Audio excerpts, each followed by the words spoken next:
Well, greetings, imagination connoisseurs, and all of you members of this, the Post-Geek Singularity community. Once again, I am your Viceroy of Verisimilitude, your Master of Fun and Wonder, your Duke of Dope Discourse, your Sommelier of Science Fiction, your existential Mr. Rogers. Robert Meyer Burnett, and this is Robservations, the show about something. Robservations episode number 343. You might hear Tallulah barking in the background. Yes, I've decided to not let the dogs in today so I could more readily concentrate on the issues at hand. You know, this week has been there's been tons of news dropping, and there's on a daily basis. And I figure, why not just start with a little bit of that, just a little commentary. Yes, ladies and gentlemen, it was announced that Steven Spielberg will not be directing Indiana Jones 5, which is apparently going before the cameras relatively shortly. Now, one of the things that I thought was interesting, I'd been waiting for an announcement that Lucas and Spielberg were, of course, involved at all. I don't know if there's ever been an announcement that Steven Spielberg is, in fact, directing or was supposed to direct Indiana Jones 5. I think we all just assumed that. Maybe I could be wrong. I don't really know, but James Mangold is in talks to direct, which usually means that's probably a good thing. I think James Mangold, of all the directors working today, after watching his films, whether it was Ford v Ferrari or his Westerns or Logan or a lot of his other movies, I think he certainly has the chops to do it. I think he's a fine choice to replace Spielberg as director. I mean, it's interesting. You know, you think about it. Spielberg and Lucas started the first Indiana Jones film back in 1980. In the wake of the release of The Empire Strikes Back, they were making Raiders of the Lost Ark, and it came out in June of 81. So they've been on a Indiana Jones Odyssey for 40 years. 4 movies, 40 years. I can understand why they've decided to hang up their spurs, so to speak. And why not? I mean, look, even Harrison Ford's going to be 78 years old, and they're going to have to tailor the movie to his age. And I don't object to that at all. I think it's fantastic. I mean, look, human beings are living longer than ever before. I think that I think about how people look now. People are looking a lot better as they age. Harrison Ford is looking terrific. There was a picture I saw him when he was promoting Call of the Wild on Ellen. Ellen put a picture of him on a bike, and his arms were all sinewy, and he had the guns, and he's taking care of himself, obviously. And I think, why not? I mean, if you tailor that story and the story moves forward a decade from Kingdom of the Crystal Skull, we're deep into the 1960s by then. I think we could actually have quite a fantastic movie, depending on what the story is going to be. I don't know what artifact they could possibly be going after.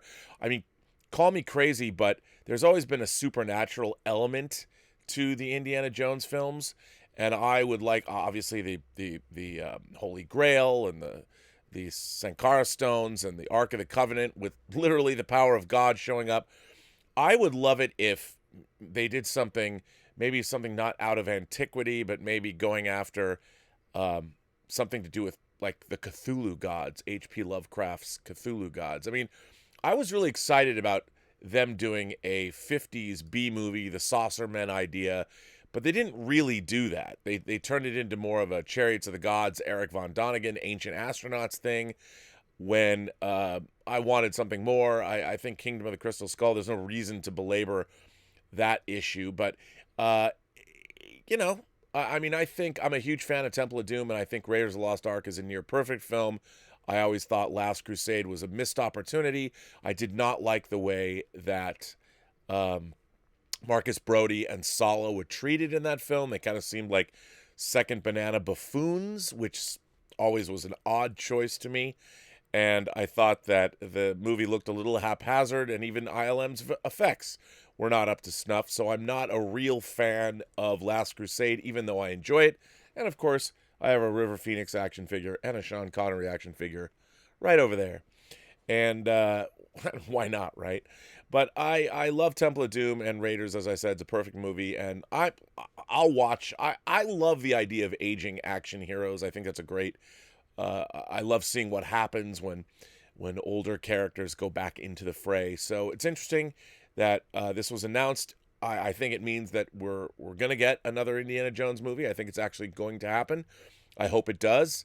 And I think it could be great. Now, I found an article. I guess I'll have to put my glasses on for this one. I found an article that I wanted to read about The Mandalorian before I start out on my topic of the day. And I'm going to make an admission to everybody. I enjoyed The Mandalorian. I did. I just don't think it was very good. I really don't. And it seemed like a lot of the time they were, look, I know a lot of people liked it. Hey, it's the savior of Star Wars and all that. It was fine. And I enjoyed the production design. I really loved seeing the possibilities of the new Lucasfilm stagecraft technology that they were using. But I just, overall, upon reflection, I just don't think The Mandalorian was very good. And I found an article that I wanted to read to you guys. Actually, these glasses are so dirty. These $5 disposable reading glasses that I have. I mean, look, one day I'll make enough money where I can get like Tom Ford glasses and get reading lenses, and I'll look stylish in glasses. Today, however, is not that day. These are Amazon $5 specials just to read. But anyway, so I wanted to read this article about The Mandalorian, which sort of, admittedly, I'm just going to point out, I went looking for an article like this. I was looking for, is there anybody that feels the way I do? So I went looking for this article, and again, you know, I'm Mr. Positivity, and I enjoyed watching The Mandalorian, but when it was all over, I found it it was like, you know, it tasted good, but there wasn't a lot of substance there. And I was like, I loved everything that was in it. I loved all the actors. I thought it was great seeing Giancarlo Esposito. I love seeing Werner Herzog. But I was like, why didn't this resonate with me in the long term? You know, I understand Baby Yoda. I get it. The child. That's cool. But I found this article and I want to share it because I think it sort of, my thoughts gelled around it. And this is from Thomas Ambrosini, and it was on Medium. Medium. The Mandalorian is bad, and the whole world has gone mad. As far as conspiracy theories go, you can call me pretty skeptical. The earth is round, fluoride is good for your teeth, and Mark Zuckerberg is unfortunately not a lizard person. But there's one conspiracy theory I hold near and dear, no matter what my smarter, cooler, and overall superior peers say. I am, according to Rotten Tomatoes, one of the only 6% of people who believe that the Disney news show The Mandalorian is bad. It's not like I want to hate on The Mandalorian. The production value of the show is off the charts, and Boba Fett was by far and away my favorite character in the original trilogy, but 8 episodes have come and gone, and I can't help but ask all the show's legions of fans one simple question. Why? And like my tinfoil hat-wearing brethren, this one seemingly innocuous question forces me to live in varying states of occasional smugness and perpetual confusion. Is this some elaborate trick pulled by Disney? Is there some kind of subliminal messaging in Baby Yoda's babbling? I'm not categorically against fun. I'm not a monster. So here in earnest is my case, and you better believe I'm going to spoil some things below. Space cowboys don't make a Western. The Mandalorian really wants you to believe it's a Western set in space, so much so that our Mandalorian himself, Pedro Pascal, has described the show as a Western infused with steroids. And let me be totally upfront here. I love the concept. On one level, it works well with the show's DNA. George Lucas modeled the first Mandalorian, Boba Fett, after Clint Eastwood's character in The Good, the Bad, and the Ugly. On a deeper level, the genre suffuses the show with a haunting loneliness and ruin, one that feels appropriate whether you're in the Badlands or in the deepest reaches of space. But more than anything, the show's penchant for Western motifs allows for some pretty amazing scenes. The show's opening, for example, could have been plucked right out of a classic spaghetti Western. A bounty hunter comes to town, makes short work of local hooligans at the saloon, and rides off into the desert with his bounty in hand. And in one case, The Mandalorian hasn't made its genre abundantly clear. And in case The Mandalorian hasn't made its genre abundantly clear, the episode ends with a desert complex shootout eerily reminiscent of the Wild Bunch, even to the Gatling gun Mando mows down the baddies with. When it works, it works. And we've got some pretty cheesy but still memorable lines in the process. Mando outnumbered at gunpoint 4-1. I like those odds. But for all its Western trappings, it feels like The Mandalorian never commits properly to the genre. According to Peter French, the foundational core of the Western genre and its heroes is the march to the death. The Western hero, according to French, is the last remnant of a dying age. His past, along with his values and insistence on honor, has put him on a collision course with death. In his book, Metaphysical or Cowboy Metaphysics, French writes, "The Western is about a dead man's walk, or run, or gallop. It is not accidental that so many of the heroes and villains of Westerns are portrayed as having a previous history in the American Civil War on the losing Confederate side.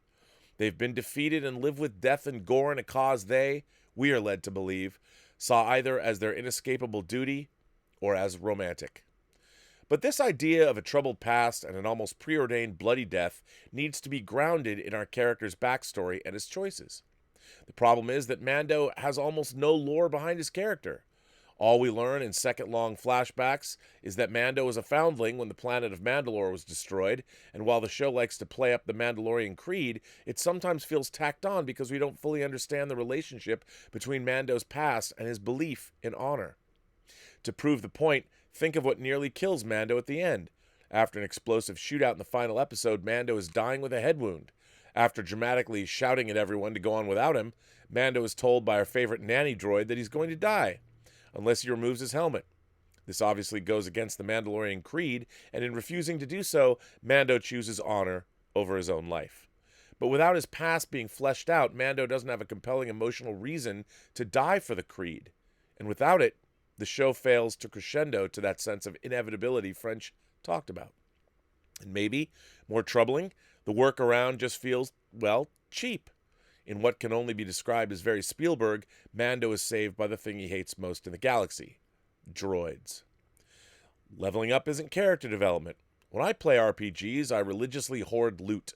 But while armor and weapons upgrades provide you with a sense of progression in video games, the same can't be said about television. In television, progression comes from your characters changing. It's pretty much a pared-down version of Joseph Campbell's hero's journey.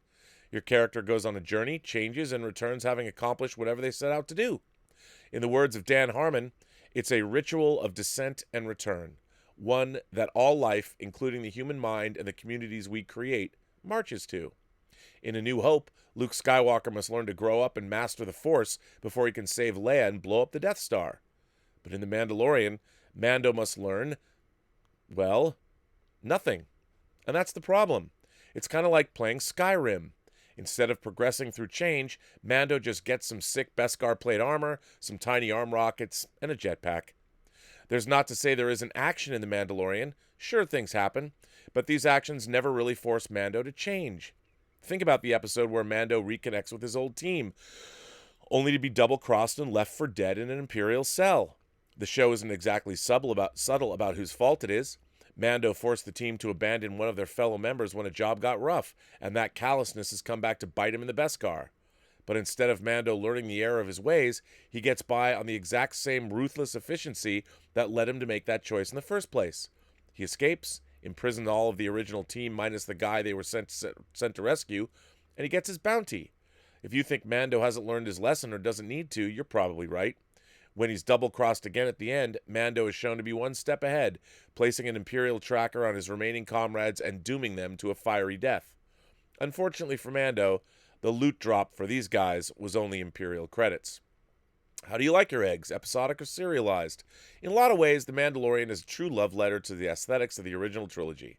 The scene cuts smack of the late 70s charm, the soundtrack is equally epic and cheesy, the little inside jokes like ex-stormtroopers failing at target practice are strewn about. But The Mandalorian seems to take another cue from 70s television: episodic structure. Unlike a serialized drama, episodic dramas have each episode exist more or less in a vacuum. According to Dan Harmon, the endings of episodic TV are less about change and more about returning to the status quo. After all, television's job is to keep you glued to the television for your entire life. And how can you do that if your characters complete their series-long quest? It's artificial, but honestly, SpongeBob is still going strong almost 20 years later, and I'm not complaining. The thing about The Mandalorian, though, is that by adhering to an episodic structure, it feels like nothing really happens. For one, Mando doesn't have an actual goal for most of the series. After he saves Baby Yoda and pisses off the fallen Empire, he essentially hops from planet to planet to planet and job to job. Case in point, you can scramble any of the episodes in the middle season and it won't make a lick of difference. Mando arrives on planet, problem arises, Mando solves problem and leaves. It makes the show feel a little aimless. Maybe the best example of this is how late an actual goal is introduced. In the final episode, when escaping through the sewers, the group runs into the armorer who tasks Mando with raising Baby Yoda as a foundling while finding his home planet and returning him to his people. The frustrating thing is that all of this is pretty much common sense. Mando himself could have come up with this goal in episode 3, and the next 5 episodes could have moved us incrementally closer while largely sticking to its episodic structure. Instead of existing as its own entity, Season 1 felt like the training wheels for Season 2, which has a proper goal and a cool posse to chase after it. But we shouldn't think that this is a problem that plagues all episodic television. Most series, from Star Trek to MASH, manage to introduce their main characters and their larger goals in the first episode. Kirk, Spock, McCoy, the original pilot sets out their wants and weaknesses as they sought to explore strange new worlds, to seek out new life and new civilizations, to boldly go where no man has gone before. Even less well-received shows like How I Met Your Mother set out the characters in the series' goal from the get-go, and in this case, obviously, to get Ted hitched. If everyone from the very good to the very bad can hit this mark, it seems The Mandalorian is missing something.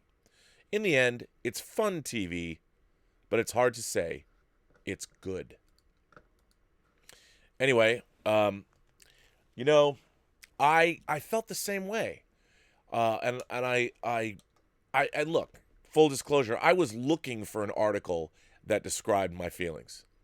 And it's not that I didn't enjoy watching The Mandalorian. We even had a ritual, Elizabeth and I, when we would get up and watch The Mandalorian together. Mandalorian morning, we called it. Make the coffee, feed the dogs, and then we would settle in for The Mandalorian before I would go be on the John Campea show. And I quite enjoyed that. But I wanted the show to resonate more. And it seemed like we were getting variations for 8 episodes on other things we'd seen before, which is fine, because you go back and you look at the original Star Trek, of course, the original series, took cues from other things, other movies, other stories, but they made them uniquely their own. And I felt that The Mandalorian, I didn't feel it had a lot of depth, and maybe it wasn't supposed to. I also think, as this article points out, that The Mandalorian Season 1 was indeed sort of training wheels were on. I think the entire production staff was using this new Lucasfilm stagecraft technology, using their LED screens, and pioneering a whole new way of shooting something. And as we've seen in many videos, there's a recent video, behind the scenes video, that was recently dropped that really shows what was going on with that. And I think there's a lot of truth. They were making The Mandalorian, but they were also doing the R&D for the rest of the series, and indeed the Cassian Andor series, and indeed the Obi-Wan series, if it's not, as I suspect, going to be turned into a motion picture. But, and there's nothing wrong with that. And if that's the case, we did get 8 episodes of enjoyable television.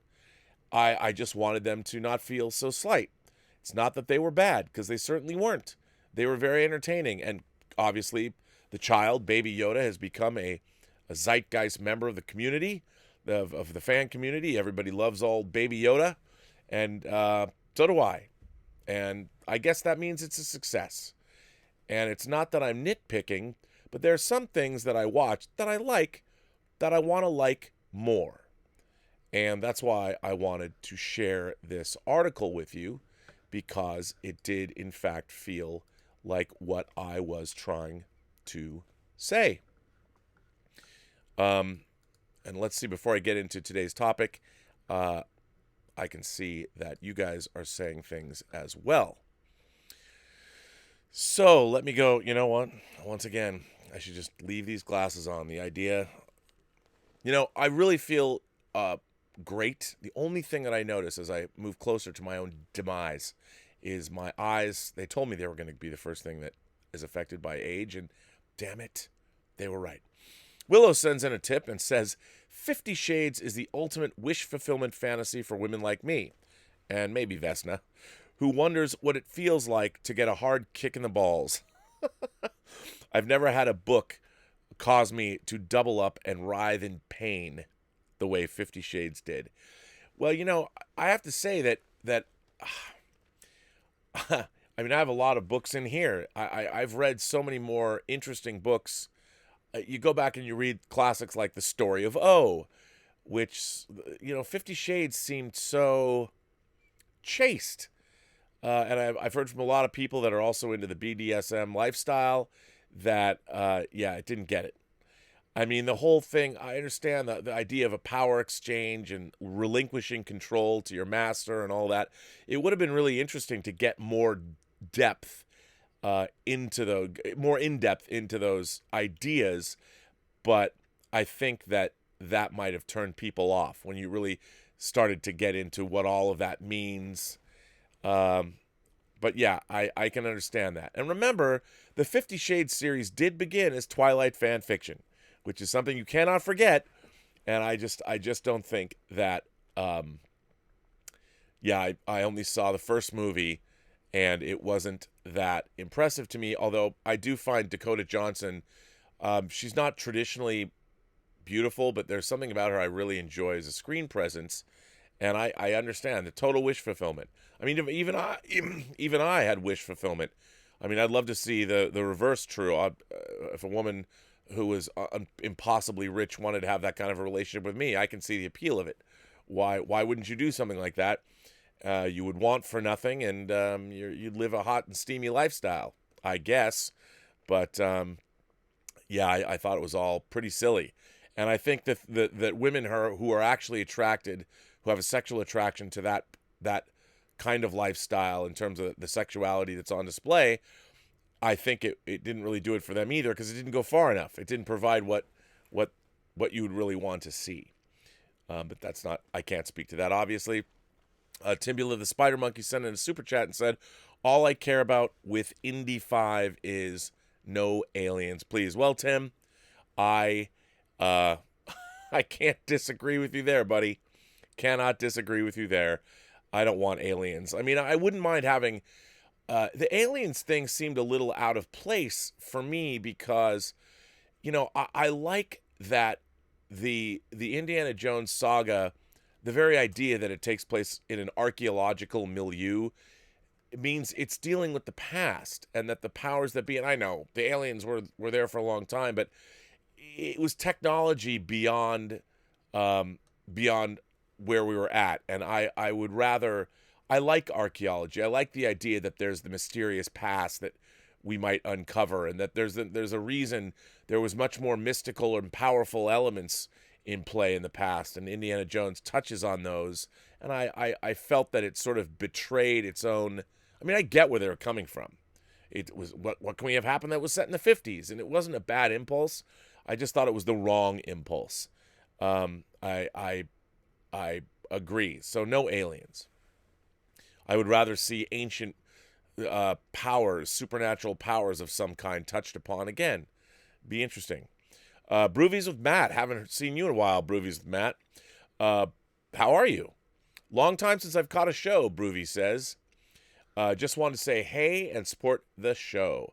Just 296 days until Dune. Woohoo! Well, Broovies, it's good to see you back. Thanks for supporting the show. I appreciate it.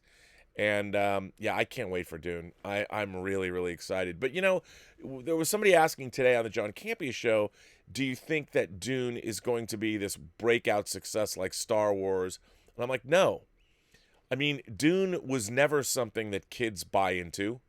I mean, they might find it interesting, but Dune is a very sophisticated... It touches on political matters, religious matters, economic matters. It's very sophisticated. It's very adult storytelling. And I think that there's a lot of people that are going to watch. I mean, the same thing was true of, I thought, Blade Runner 2049 and The Arrival. Denis Villeneuve is obviously going after intellectual sci-fi, literary sci-fi. And, I mean, he went from original scripts, well, sequel script based on an original movie, to an actual science fiction literary adaptation. And having read the script, and you all know I liked it very much, it is a very literate, very adult-minded script, and it requires somebody to pay attention. So it certainly does not have the pulp sci-fi sensibilities of a Star Wars. So I don't know if it's, they only made the first half of the book. And I know that they're planning on doing a Bene Gesserit Sisterhood TV series, which I think could be terrific if handled correctly. But I just don't know if it's going to appeal to everybody, which is kind of a bummer. I hope it does. I really want it to be successful. Shogun Orta sends in a super chat and says, Mando is all icing and none of the cake. I agree with you. I think you're absolutely right about that. Very well put. Chairman Mao sends in a tip and says, Brendan Malone of Left Foot Media, whose stuff I like, but he's definitely conservative, is already railing against The Trouble with Being Born. Oh my God. He says the Hollywood Reporter article glamorizes the film. It does. And normalizes pedophilia. It does. Watch the film first. Well, so for those of you who don't know, if you didn't see yesterday's show, there is a movie that is debuting at the Berlinale tomorrow called The Trouble with Being Born. It's made by a female Austrian filmmaker, and it is about a relationship that an android has with its middle-aged male owner. And that android is made to look like a 10-year-old girl. And it's insinuated, at least in the article, that the relationship that this man has with this android is sexual in nature.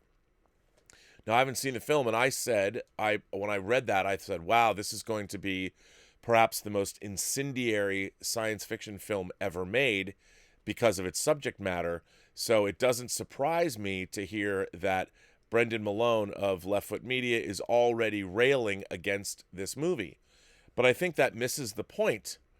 Somebody tweeted to me a TED Talk with a Dutch, psychologist who works with law enforcement handling this kind of crime. And she pointed out that statistically there's a number of the population that is afflicted by this affliction, and that you can't just shout it away or lock it away. Once again, you have to deal head on with these feelings and be preventative of it, and recognize them and be able to talk about these kinds of feelings and have people get help.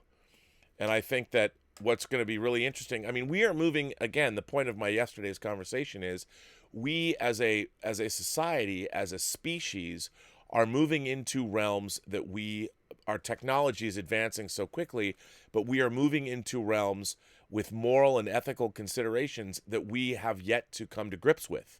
So we are creating these conundrums with ourselves, with our society, and through technology, and we're embracing them, but there is a dark side that we're not dealing with. And I think that that's what this movie, what all great science fiction does, is try and make sense of our world in our confused state of knowledge. What happens when we have these kinds of new things, and I think a movie like this, it isn't just talking about the very distasteful problem of, say, pedophilia in our society, but it's also dealing with when you're creating, again, one of the core tenets of science fiction, all the way back, we've seen it in the movies, back into even Metropolis, Fritz Lang's Metropolis, which is still one of the greatest science fiction movies ever made. How are we going to treat artificial beings? I mean, it's inherent. We've seen it done so well lately. Blade Runner, I'll say it again, Blade Runner, Battlestar Galactica, Ex Machina, the currently airing Westworld. It's all dealing with that. Star Trek Picard, synths. Next Generation had its great episode, The Measure of a Man, when there's the great exchange between Guinan, Whoopi Goldberg's Guinan and Patrick Stewart, where she says, look, creating these kinds of synth Sung androids like Data, you're creating a class, a slave race of disposable people, as she puts it. And these are really interesting ideological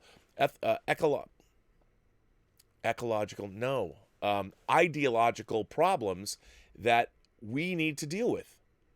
And I think a movie like this is, through science fiction, through, again, the prism of a science fiction film, asks tough questions that we're all going to have to grapple with. So, once again, why pillory something before you've seen it? What good is that?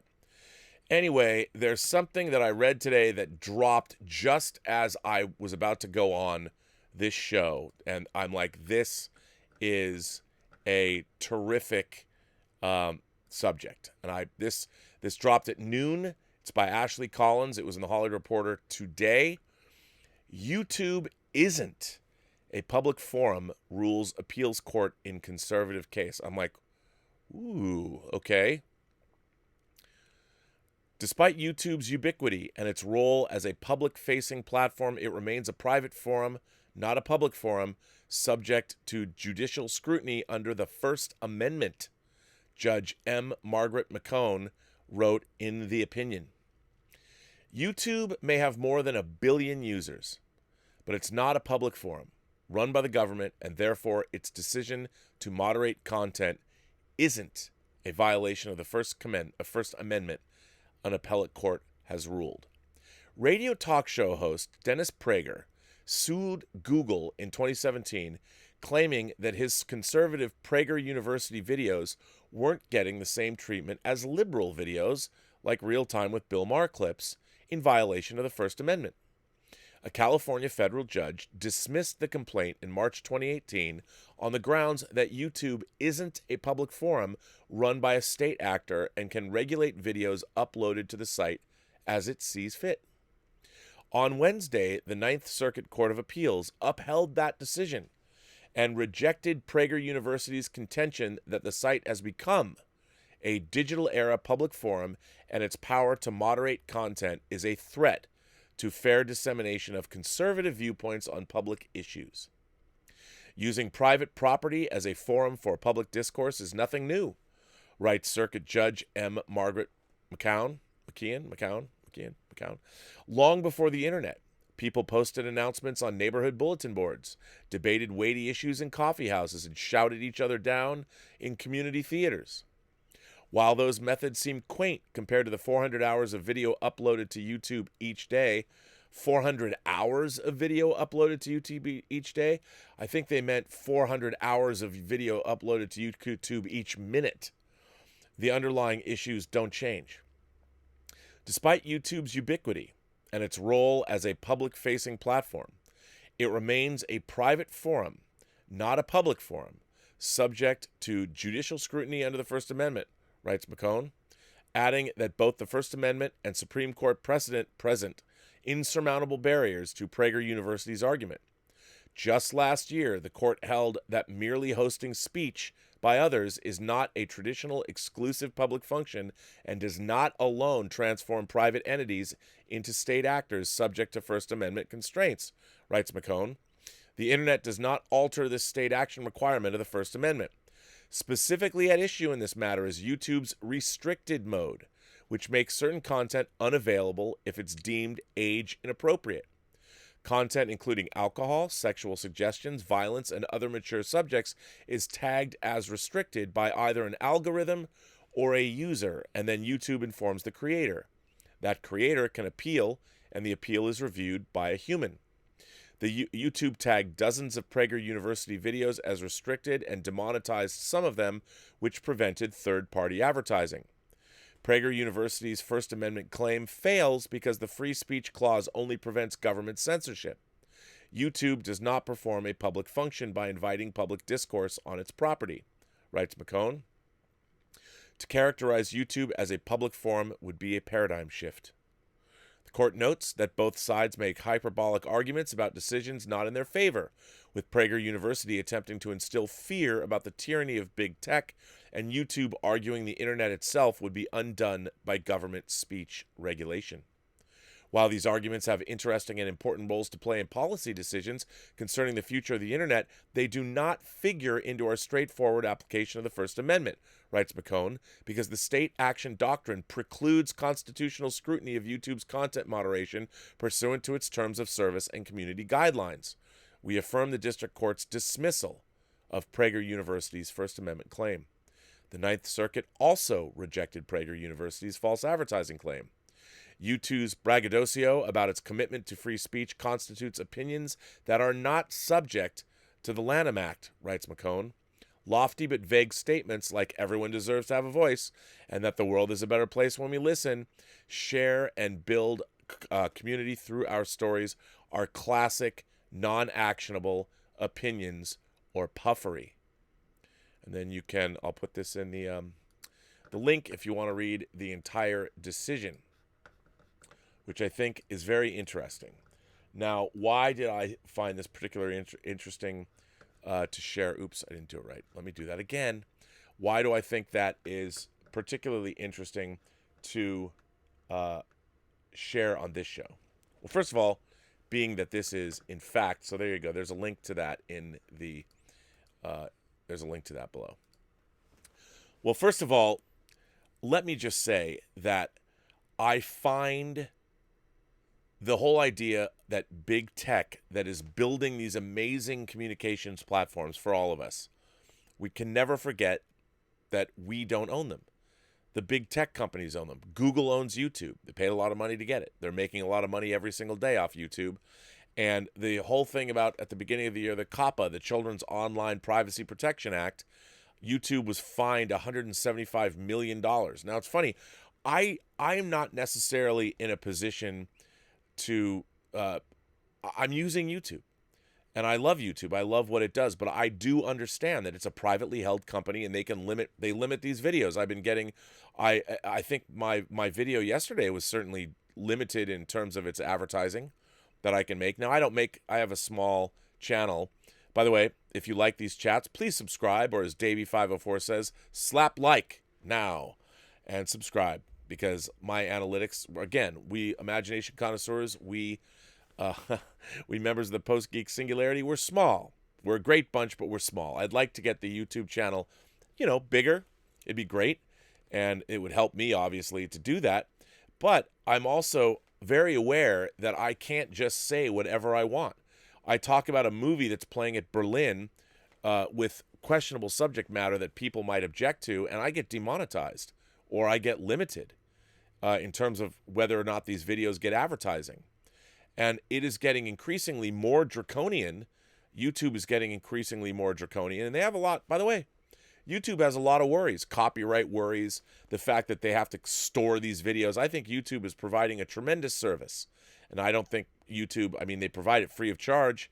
They take a big bite out of super chats, and they take a big bite out of advertising dollars, and they should, because they provide this service. And this service is global. It has an amazing reach, and it's fantastic.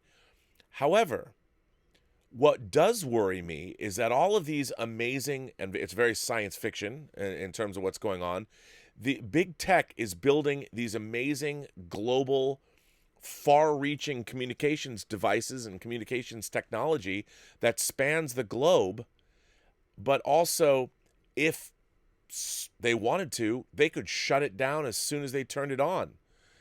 And we would have no recourse, and all of our communication, our ability to talk to one another, we're so reliant upon this. There's no fallback position.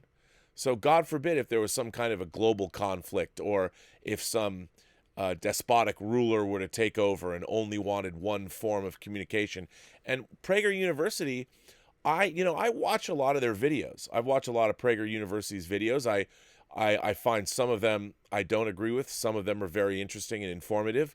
But the fact is, I don't want to see conservative voices limited, and not that if you're going to have liberal points of view, you have to have conservative points of view. I want to understand where everybody is coming from. We need to understand that. And look, conservative views are not necessarily hate speech. And I think that, are there a lot of people that have conservative values, or are there a lot of Republicans that are hateful? Sure. But that's true on the far left as well. And so what we need is, what is vital is that the lines of communication for everyone are open. Now, YouTube is being paid for by Google. It's not cheap. And I understand. I'm the first person to say it's a privately held company. They can do whatever the hell they want. But I do think that on the other hand, they have provided this service and they're relying upon all of us, not just me, but all of the people that use YouTube, all the millions of people around the world who are uploading. We're the people that they're serving, and there should be some consideration for the people that have made YouTube such a successful platform. And like everything else, you're chipping away at the look. I believe, honestly, and I don't know what this is going to say about me, but you know, it is our society. Corporations are just made up of people, and corporations also rely on the everyday, you know, let's call them the middle class for lack of a better term. The middle class, the 1% right now, all of this income inequality is not good because the rest of society is suffering. And for all of this big tech, for all of them to make make all this money, you have to have your foundation, which is our society at large. Our foundation needs to be kept healthy, and they need to be, well, relatively happy. That's why I think the idea of healthcare and education, we have private or public education, kindergarten, K through 12. Why shouldn't we have, in the United States, why shouldn't universities, public universities, also be free? I think that's a smart idea. I think we have to encourage education wherever we can. And I think that the beginning of any healthy nation is having an educated and a healthy population. That's national security 101, but it's never couched that way. And I do wonder, you know, I've read how many draconian stories about Big Brother societies, beginning with Brave New World in 1984, you know, and what would possibly happen. And I do think that I understand that we people I was talking about, well, being called a libtard, you know, out there on the West Coast, like somehow people that work in the entertainment business didn't come from everywhere to be a part of it. And I think that I've talked about it on the show before, that people who are involved in the arts and people who are, and I would call being able to code and being able to build this kind of infrastructure, you know, people that are traditionally looking toward the future and trying to create new technologies are inherently, I think, more liberal because they have to be. You have to be open-minded. You have to think out of the box to create things that don't exist. You also have to be, in order to want to make movies or write books, if you're involved in the arts in any way, you have, I think, a more liberal mindset because that just comes with the territory because you're trying to make something new. But when you're talking about, say, economics and money, conservative is usually better. Having more, being more fiscally conservative is always something that I think that anybody who is working with finance or money of any kind, captains of industry, it's always pretty good to be conservative with spending your resources. That makes sense to me as well. But, you know, the people that are conservative, the captains of industry, need the liberal, creative, crazy people to go out and create the things that they're going to later make money on.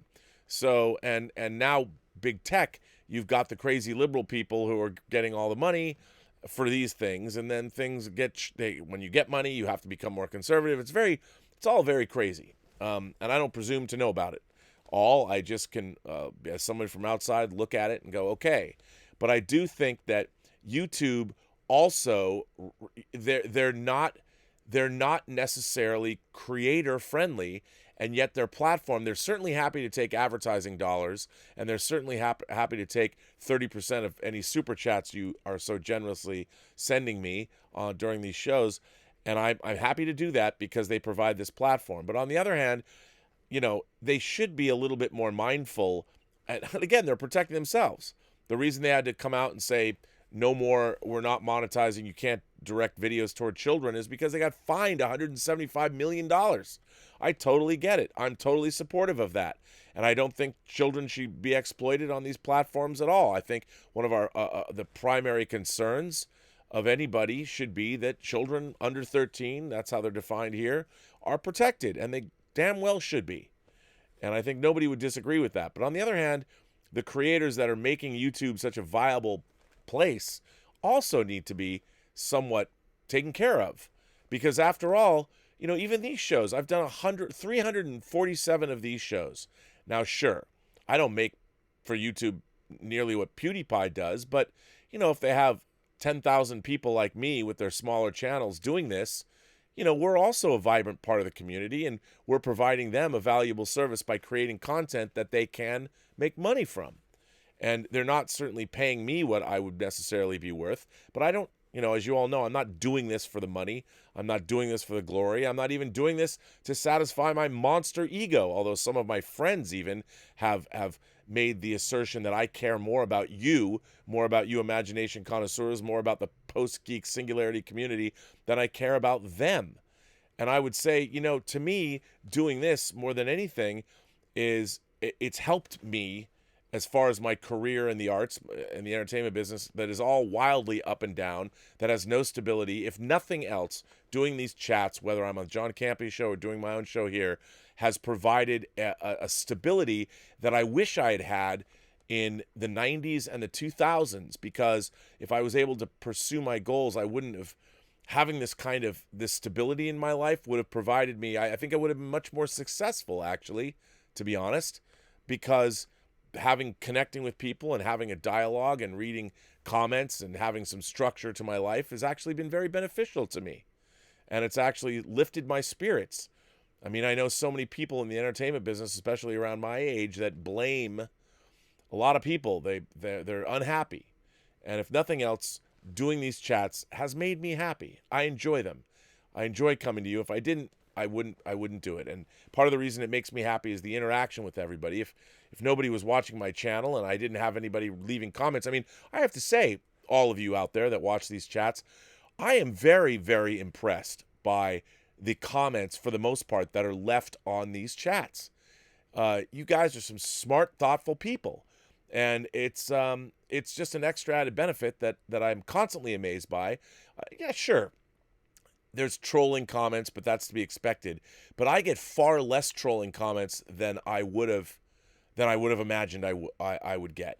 And I would like to think that part of that is because I'm trying to bring some kind of meaningful dialogue, at least something that's thought-provoking in these chats. And I think, overall, YouTube has these analytics, but I want to see analytics where overall, like, can they have analytics about the philosophy of a channel?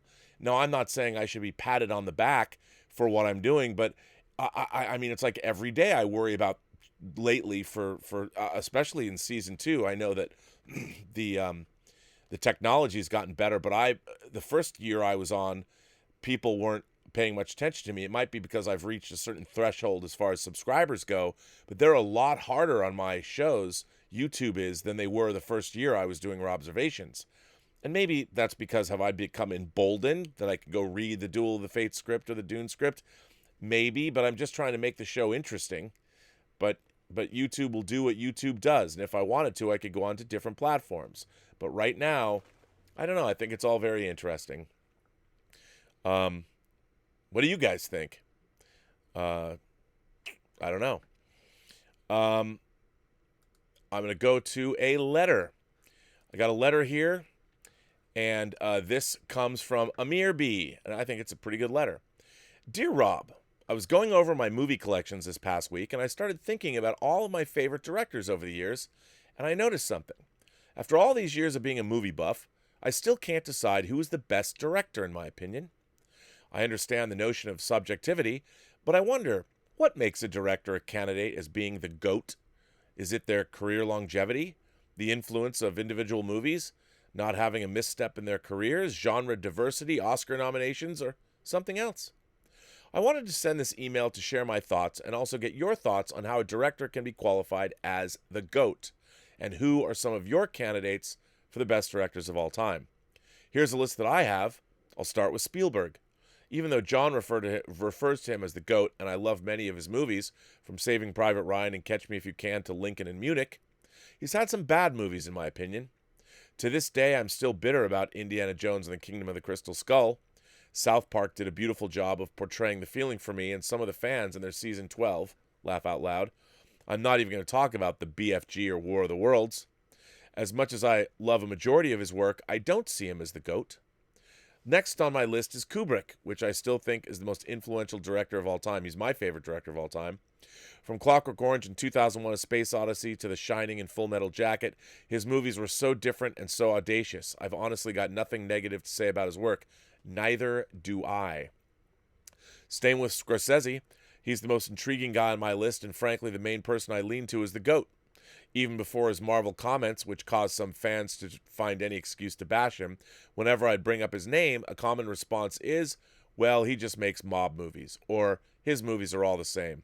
It's funny because when you look at his filmography next to Spielberg, he has one of the most genre-diverse movies.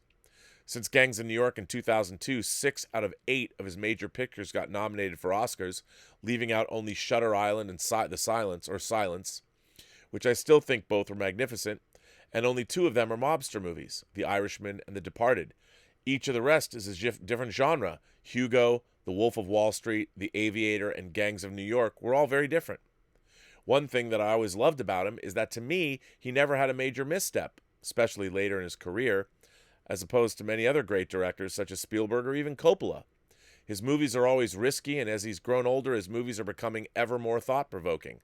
The ending of his last 2 movies, The Irishman and Silence, are 2 of the most powerful and gut-wrenching endings I've personally experienced. I'm not going to even talk about his pre-2000 movies, which are a class of their own, from Taxi Driver to Raging Bull to Goodfellas and The King of Comedy. Plus, hearing his interviews talking about struggles of making his movies from the 1980s all the way up to The Irishman, even after all of his accolades and his passion for movies, make me want to root for him. Finally, from new directors post-2000, I only have Christopher Nolan in the pool. I would forever be grateful for saving us from bat nibbles and reviving Batman. I love his vision, his ambition, and his unique way of telling stories. Very similar to Kubrick, he is a visionary which tries to do different things with each of his movies. The only common theme being the non-linear storytelling, which he's the best at. I admire that. Also, the 2 movies of his which I like the least, The Dark Knight Rises and Interstellar, I've grown to love and appreciate more over the years. This is off topic, but did you ever see the picture of the black hole that was taken last year and how similar it was to the one in Interstellar? Crazy. I did, actually. So, Rob, who are some of the best directors in your opinion, and do you have anyone as the GOAT in directing?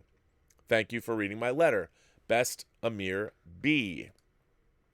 Well, Amir, I have to say, I loved this letter.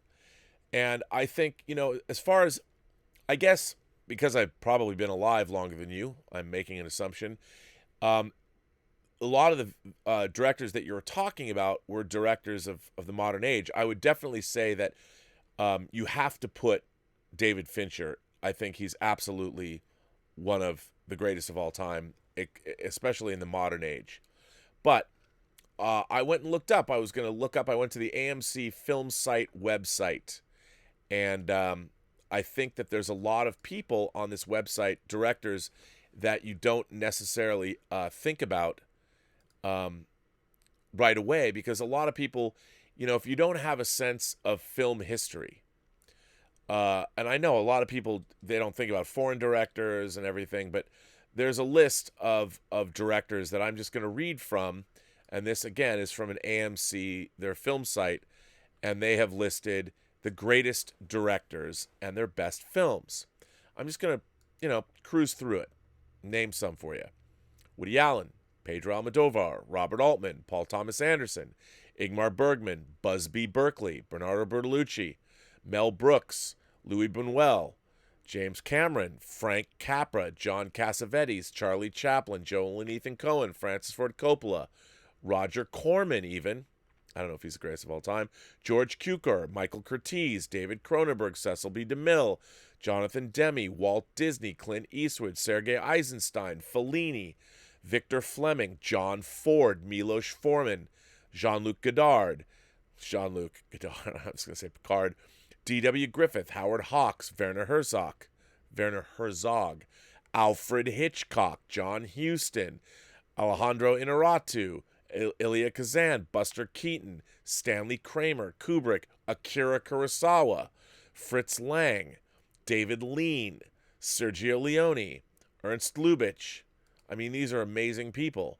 Sidney Lumet, David Lynch, Terrence Malick, Louis Malle, Ruben Mullion, Joseph Mankiewicz, one of my favorite directors, Michael Mann, Anthony Minghella, Vincent Minnelli, Hayao Miyazaki even, Mike Nichols, Christopher Nolan, Max Ophuls, Sam Peckinpah, Arthur Penn, Roman Polanski, Sidney Pollack, Michael Powell and Emmerich Pressburger, Otto Preminger, Nicholas Ray, Jean Renoir, Ken Russell, John Schlesinger, Ridley Scott, Tony Scott, Don Siegel, Douglas Sirk, Spielberg, George Stevens, Oliver Stone, Preston Sturges, Tarantino, Jacques Tati, Francois Truffaut, King Vidor, Jose von Sternberg, Eric von Stroheim, Peter Weir, Orson Welles, William Wellman, Billy Wilder, Robert Wise, Sam Wood, William Wyler, Robert Zemeckis, and Fred Zinnemann. Now, I don't know if all of those people are goats, but everybody I just read is they've all got a very impressive filmography. I mean, you can't talk about the greatest directors of all time and not talk Hitchcock. You know, Hitchcock's got to be in there. Kurosawa's got to be in there. I mean, there's some real visionaries, and these are just one list on AMC. There's a lot of other directors that have created some great work, but I think this is a pretty comprehensive list of some of the best of all time. But for me, my favorite director is Stanley Kubrick, for a number of reasons, but I don't think he actually made a bad film. I mean, people might say that, you know, some of his early work, like Fear and Desire, which he had suppressed, but again, you know, these were early works. It's like going after Scorsese for making Boxcar Bertha, you know, or something like that. You can't do it because people aren't fully formed then. And yeah, there's a lot of directors who came swinging right out of the gate, but you know what I mean. And I think Kubrick's body of work, he worked in many genres, and he really didn't have a misstep. Now, there are Kubrick films I like better than others. You know, a lot of people might say even Eyes Wide Shut's a little silly, a little on the nose, but I don't necessarily think so. I really have come to love Eyes Wide Shut. I even loved it when I first saw it because I think I understood what he was going for. But again, to me, the greatest directors in the world are those directors that can work in many different genres, like you were talking about. You astutely, Scorsese has made many, many different kinds of movies, and all of them are good. I feel that the best directors have to work in different mediums. And you know, a lot of people talk about how manipulative Spielberg can be, but I have to tell you, whether he was making Color Purple or whether he was making Empire of the Sun or Jaws or Raiders or Close Encounters, you know, or whether he's making Catch Me If You Can or Munich. Look, I think War of the Worlds, the first 20 minutes of War of the Worlds is a masterpiece. It sort of loses the plot, but I think that's mostly because of the script that he's working with. But man, when the Martians appear in War of the Worlds, that is some, well, are they Martians? I mean, it doesn't really make sense that they're coming up out of the ground, that those things have been buried for so long. But still, I just think there's some amazing images in War of the Worlds. But, you know, Spielberg has been all over the place. Like you, whether it was Tintin or the BFG or, you know, War Horse, beautifully made. But, you know, Spielberg's made a lot of movies that I figure he wanted to stretch and try things that are new. But even Spielberg movies, you mentioned them, like Lincoln. I became obsessed with Lincoln, and I watched it multiple times in the same week. It's good stuff, man. Good stuff. So, yeah. I don't know. It's tough. I looking for the GOAT, the greatest of all time. That's a tough one. It is a tough one. Now, I wanted to read, this letter came from Joshua Levesque. He sent this to me directly. He wrote it, and then he wanted to write it again. But he wrote a letter about, I haven't really talked about the new, the Lucasfilm High Republic initiative. We talked about it on the John Campea show. For those of you who might not know what that is, the High Republic is a new multimedia event that Lucasfilm is kicking off in August. It's going to span, right now, their publishing empire, comics, novels, but I think it could spill over. Now, they've done something like this before with Shadows of the Empire in the 90s. They had a video game, they had a novel, they had a toy line. What they didn't have was a movie. But Shadows of the Empire was it took place, I think it was after Return of the Jedi or maybe before Empire. No, it was something like that. I don't remember the actual Prince Zizor and all that. But it was pretty successful.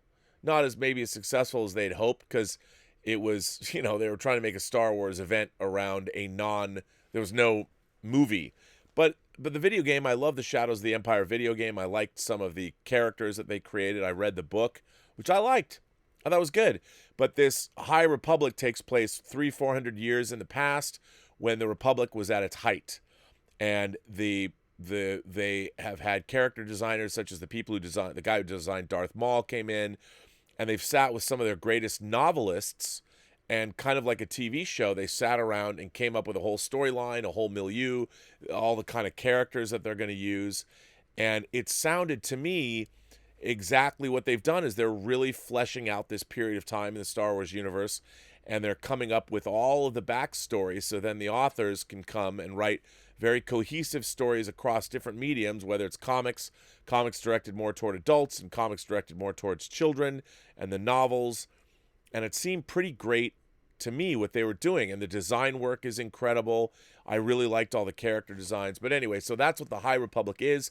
There's a video online that Star Wars released, so if you go to the Star Wars YouTube page and find it, there is a really informative, very interesting letter. So that's or a video. This is what Joshua wrote, though.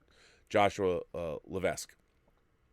Hey, Rob and fellow viewers, I just want to thank you for such a great online environment you've cultivated with your show, Robservations. I've seen the new High Republic book and comic announcement trailer, and I've got to say, I'm thrilled. Not so much because I'm into reading books or comics, but because I feel that this is an extension of the thoughtfulness, effort, and creativity they're putting into the highly rumored High Republic movie trilogy. I'm guessing that this book and comic initiative coincides with the trilogy they have planned. After all, Lucasfilm still has 3 Star Wars movies slated for 2022, 2024, and 2026 release dates. I honestly believe that Lucasfilm has heard the loud outcry from fans about the lack of planning by the sequel trilogy, and this is their first step in correcting that. I know it's just a 4-minute video, but I'm already impressed.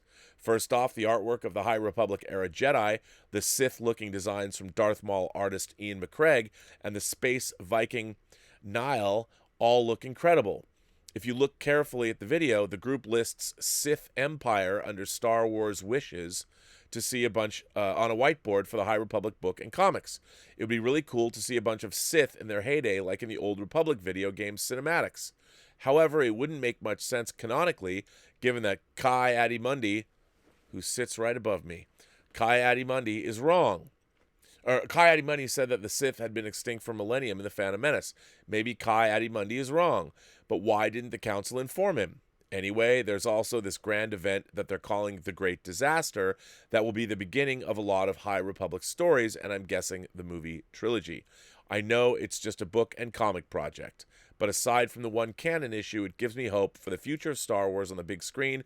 What are your thoughts on all of this? Thanks for reading my letter, and may the Force be with you. Well, Joshua, as you already heard me say, I find it great. I love all of this. I love the fact that they brought in a bunch of writers. They basically came up with a think tank, which I think is the way to do it.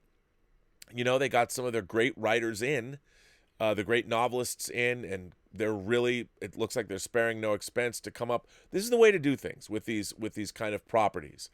All of this time and effort, they build their universe. They know what's going on. I mean, once you have, and I know people don't throw back the Burnett axiom, which is you can't put your universe ahead of your characters and your story. But in the case of Star Wars, the universe already exists. The characters and story, if you're going to go to a different part of the universe that already exists, that has been not yet established, you have to come up with that universe within the confines of the Star Wars universe, because it will help you develop your characters and your story.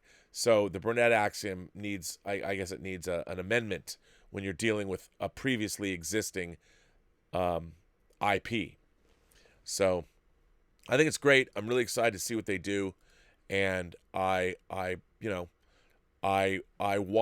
it to be good, man. I want to see, Hot Toys figures that are awesome. I don't know if I'm having an existential crisis. I don't know for how much longer. All this stuff that surrounds me, I will be buying things. Like I said, I keep talking about getting rid of my. I need to get rid of my comic books, and I have 75 long boxes of comics. Would I like to make some money on them? Sure, because if nothing else, they represent work. I put work into acquiring all of them, but I just want them gone. They're taking up space here in the Robservatory. I would rather have the space where I could build a desk, where I could build my how many unbuilt models. It's great. I yesterday I hung some flying model rockets I had built that were floating around. I hung them from the ceiling finally, and I like having them hanging from the ceiling. Actually, I made those when Elizabeth lived, before we lived together. I went to her house and set up a rocket factory on her dining room table for a while, for a couple months, and built a bunch of model rockets. I'd had them. I went on a model rocket kick in 2008, and I built a bunch of model rockets. And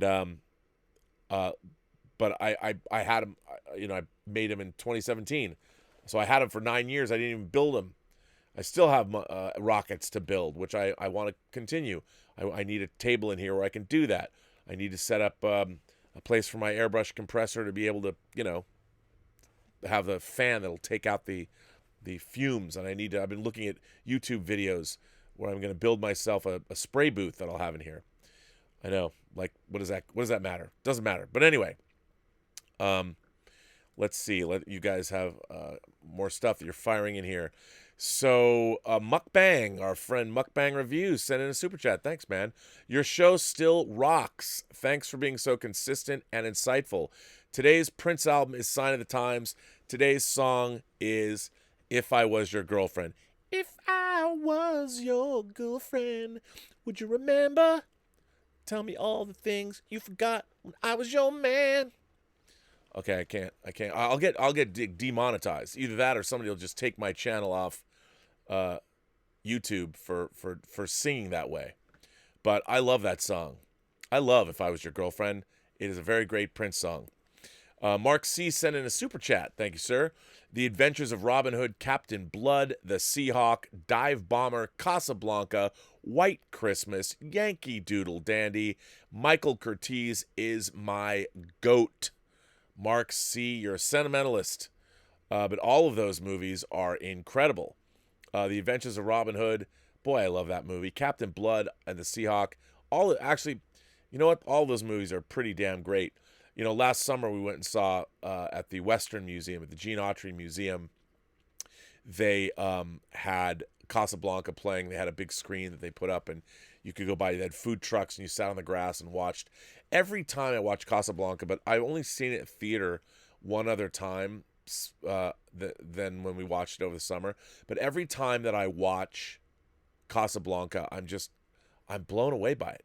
It's so good. It's so adult. Dan V900 says, he sent in a $4.99 super chat. Thanks, man. Walt Disney said this period on the Star Wars timeline will not overlap with any of the films or series currently planned for production in a statement. Yeah, I want to be clear. I don't think the High Republic, at first this whole High Republic initiative, people were saying it was going to be, before they officially announced it, that it was going to be a movie series. I don't think it necessarily will be. I could definitely see another animated series like the Clone Wars. I think that would be great. I think they're going to establish those characters, and probably, if it works out, if people like what they see, I think it could absolutely be something cool like that. Stubble McShave sent in a tip and says, a director that should have been on that list you read, I didn't read everybody that was on that list, is Mel Gibson. He hasn't directed many movies, but almost all of them have been exceptional. Movies such as Braveheart, Apocalypto, and Hacksaw Ridge. I know he's controversial, but he's not done a bad film. Look, you know what? Mel Gibson, I don't believe in cancel culture. I was on the set of Lethal Weapon 3. And I've met Mel Gibson, and the crews loved him. It's tough when you try and talk about separating the art from the artist. I mean, people go through phases in their lives. He was a drunk, and remember, you said in your list Braveheart, Apocalypto, and Hacksaw Ridge. What about Passion of the Christ? I mean, people could say that Passion of the Christ might have skewed a little bit anti-Semitic. And indeed, it might have. But you know what? You got to admire. He tried to get that movie made at the studios after he'd made these great movies, and they wouldn't do it. And that movie made almost $1 billion worldwide. So good on Mel Gibson. Now I understand he said disparaging things. His father was an anti-Semite and all that. But there are people in the world that just hate other people. And I think, well, I shouldn't say I try not to say but I get it. I think Mel Gibson is a world-class filmmaker. Can you imagine? I mean, if you think, here's something that a lot of people don't think about in Hollywood. Think about your favorite filmmakers, like a Mel Gibson or something. He's been in so many movies, given so many wonderful performances, and yet, how many times, like now, he could get a movie made? All the great work he's done. He turns into a drunk. He leaves his wife for a woman that fried up his brain, fell in love with a crazy lady probably. I don't know if she's crazy. I've never met her. I don't know anything much about her other than she drove Mel crazy. Let's put it that way.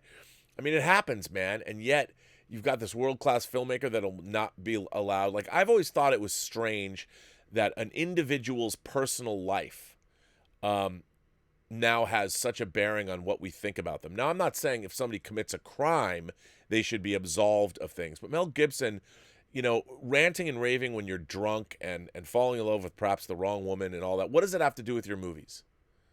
I don't think it has anything to do with your movies. Unless you're committing crimes or something like that, it's a different issue. But if your life goes off the rails, people's lives go off the rails.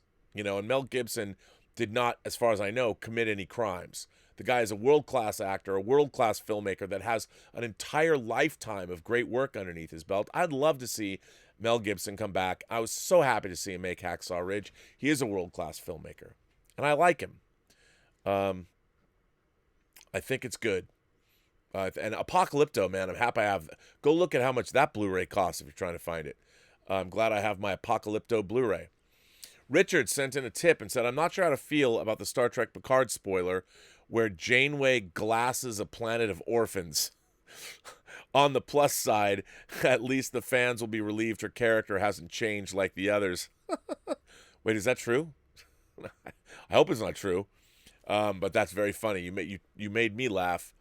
Mukbang Review, that's a good question, asks, are there any great women film directors? The chat would like to know. Well, Mukbang, a great question. I would say that, I would start Agnes Varda and Catherine Bigelow probably. But let's do a cursory Google search, shall we?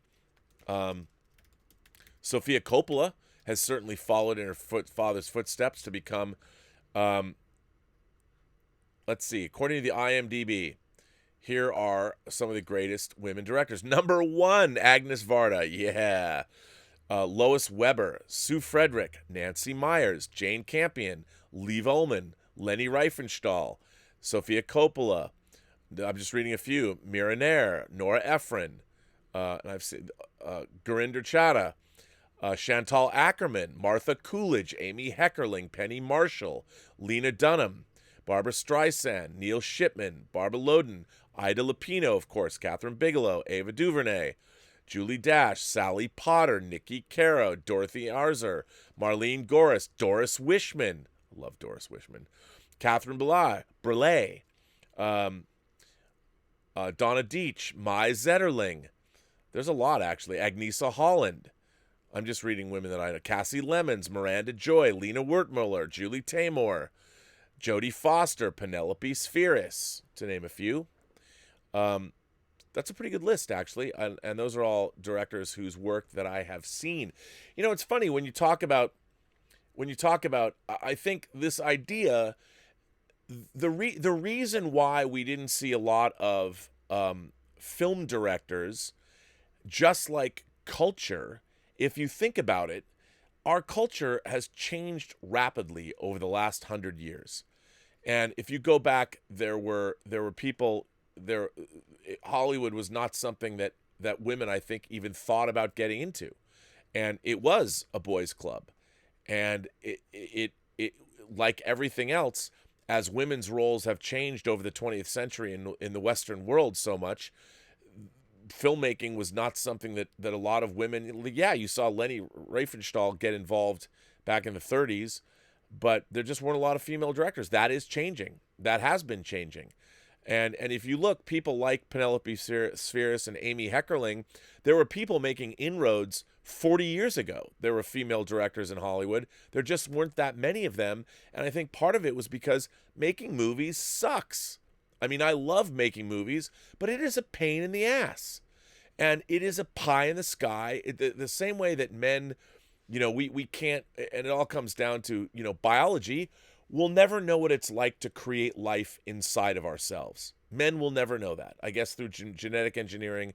So we have to do things. We have to externalize the meaning in our life, by making these things. And as traditional roles have changed in the world over the last, in the 20th century and even now, you had more women getting involved in doing these kinds of things. And as more and more women, it's exploding. The female directors working in Hollywood is exploding. Even in the 8 episodes of The Mandalorian, you had Deborah Chow, you had Bryce Dallas Howard. I mean, out of 8 episodes, that's a pretty good percentage of female directors on the show, and there's going to be more. And it's just, as more and more women find, I like filmmaking, you're going to see people getting into it. And and you're going to see all different kinds of people getting involved, which is great. But you know what? Hollywood is still going to define everyone the same. It doesn't matter. It does not matter. Here's what people don't understand. It really doesn't matter anymore if you're black, if you're white, if you're straight, if you're gay, if you're male, if you're female, if you're conservative Christian, or a liberal Jew like myself in Hollywood. It does not matter as long as you make stuff that makes money. Because nobody cares. If you're a director that makes money, all of your whatever perceived prejudices you've had to suffer in your life, not just perceived but real prejudices, it's all washed away if you make cash, man. And by the way, everybody gets mistreated by Hollywood. If you want to come in to Hollywood and you expect a fair shake, but if you make money, female directors, if they make money, they can look. Mimi Leder is, and she wasn't on that list, by the way. Mimi Leder directed a season 1 episode of ER, Love's Labor Lost. It was about a woman who comes in to give birth, and she's all bright and shiny, and then she suffers from eclampsia. One of the most harrowing hours of television I've ever seen. It still sticks with me. Every time I've watched that episode countless times, and the way Mimi Leder, she rocked the Steadicam, and she was a tremendous director, and she went on and she directed movies like The Peacemaker with George Clooney in it. And I thought, wow, that was some powerhouse action filmmaking. She directed Deep Impact, which I do like better. I'm a Deep Impact guy, not an Armageddon guy. I think Deep Impact is better. But then she did movies like Pay It Forward, not so good.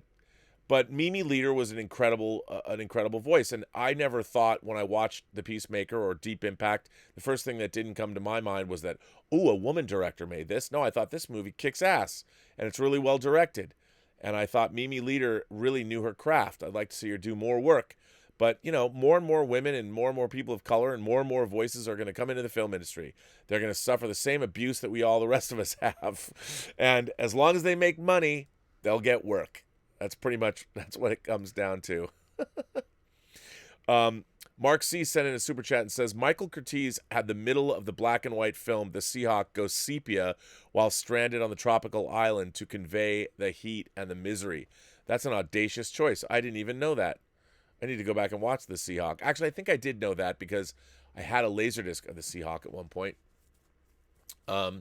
Mark C. sent a $5 super chat in and says, another one, female directors, if they let Lexi Alexander direct Birds of Prey, it would have been much better. I agree. Lexi Alexander is a woman that directed Punisher, was it War Journal? The second Punisher movie. And it's not War Journal. That was the comic book. But it was great. I loved it. I mean, where's she? Why aren't people? She's got a number of different boxes checked, if you want to be politically correct. I want to see more of her work. And you're absolutely right. I'm a fan. So let's see more of that. 100%. I'm 100% behind that. I would love to see more female directors. A woman directed Fast Color. the movie I keep talking about, the low budget indie movie about a family, a multi-generational family of black women superheroes. And yeah, it's an indie film, but I think it's a pretty interesting movie, and I really liked it. Uh, so yeah, but you're right. I think that female directors, we need more of that. So yeah. Now this is an interesting letter. I like this letter, and I want to read it, and I'm going to read it. This letter comes to us from Renee Peraza. Peraza? Yeah, Peraza. Rob, finding out you're also a massive fan of Space 1999 as I am, it prompted me to share my pitch idea. Imagine the tragic events of the Challenger space shuttle disaster never happened in 1986, and thus the space race continued to match the technological time frame of 1999 and maybe even loosely tied into 2001: A Space Odyssey. Obviously, an alternate reality, but hey, that's what sci-fi is all about. If so, I want the gig as Commander John Koenig. Regards, Renee P. Well, Renee P., I agree. Now, for those of you who don't know what Renee P. is talking about, I've shown an Eagle transporter, a spaceship, on this show before. I'm a huge fan of, actually, I'm a fan of the first season of Space 1999. For those of you who might not know what that is, Space 1999 was the second live-action show from the great British producer Jerry Anderson. Jerry Anderson, of course, created the Super Marionation shows, beginning with Supercar and Fireball XL5 in the late 50s. And he thrilled children throughout the 60s with, of course, shows like Stingray, which is about an underwater adventure team. Stingray, the Thunderbirds, obviously, Captain Scarlet and the Mysterons, Joe 90, later went on and did things like the Terrorhawks. But in 1969, he created one of my favorite science fiction shows of all time, UFO. And instead of doing a second season of UFO, it was retooled into Space 1999. UFO famously took place in 1980. Space 1999 took place in 1999, obviously. And I like to think that there's continuity between them. Because there could be. Because they both have moon bases. You just never know.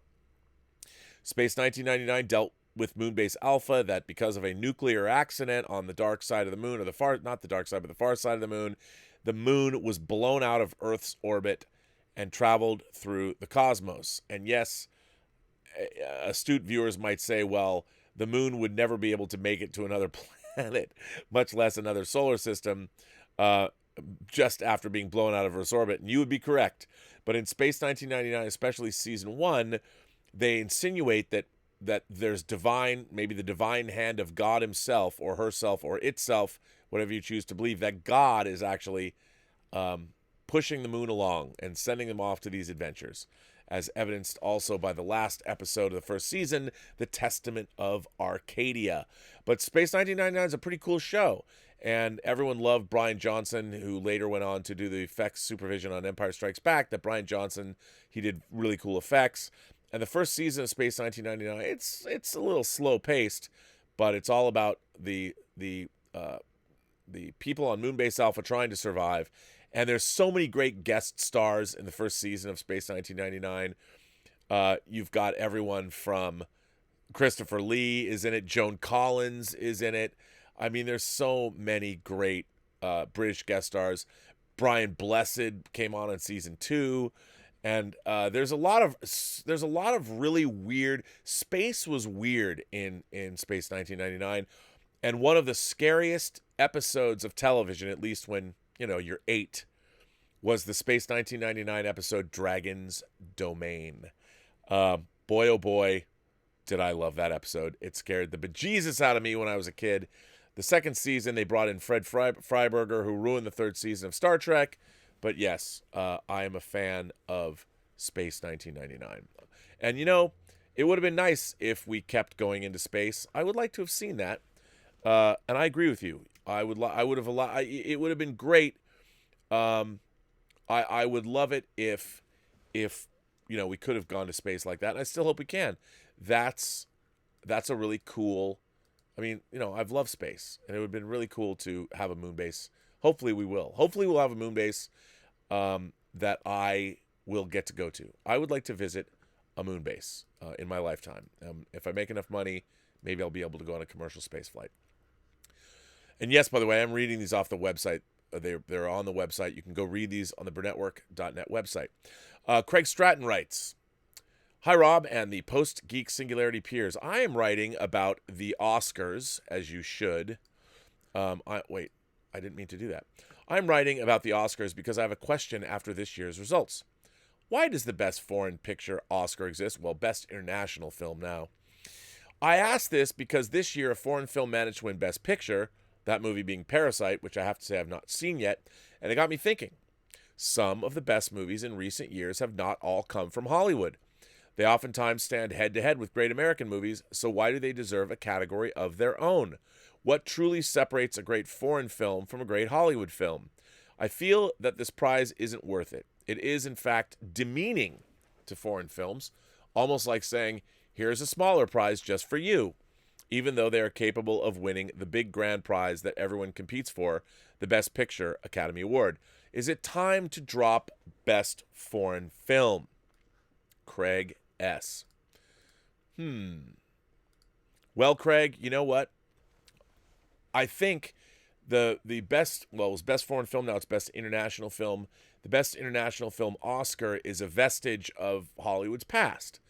Remember when the film industry first started, Hollywood, we got in there really early. I mean, there were other countries. Russia was making movies. France was making movies. Germany was making movies.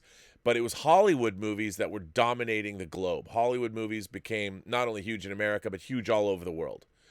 And I think when we first had the first Oscars back in the late, was it Wings? When did Wings come out? Wings was the first Best Picture winner, right? Let me see. Let me be correct about this. Let's see. So Wings, which was the first, Wings was in 1927, and it won the very first Best Picture. Let's see what it says about. It was so 1927. So pretty early on.